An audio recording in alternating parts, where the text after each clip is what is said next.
முனிவர்களின் மௌனத்துக்குப் பிறகு சுபாஷுக்கு பெரும் மன உளைச்சல் ஏற்பட்டது. ஒரு நாள் இரவு அவர் தூக்கம் வராமல் திண்ணையில் அமர்ந்திருந்தபோது அவரது பேத்தி சாயிஷா நீர்வீழ்ச்சியை நோக்கிச் செல்வதைக் கண்டார்.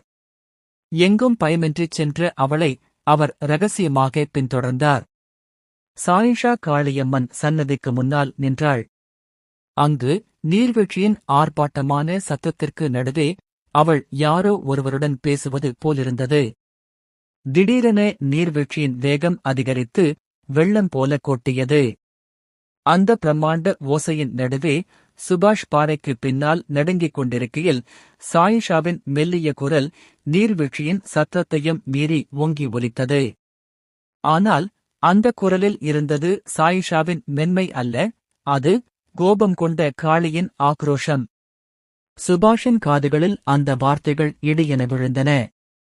நான் சாயிஷா. காம எச்சையுடன் எந்த ஆணும் என் மண்ணிற்குள் வந்தாலும் அவன் உயிருடன் போக முடியாது. அவளுடைய முகம் தெய்வீக பிரகாசத்துடன் மின்னியது. அவளுடைய கண்கள் தீட்சண்யமாகத் தெரிந்தன. அந்த அமானுஷ்ய சக்தி சாயிஷாவிற்குள்ளேயோ அல்லது அவள் மூலமாகவோ இந்த பகுதியை காத்து நிற்கிறது என்பதை சுபாஷ் உணர்ந்தார்.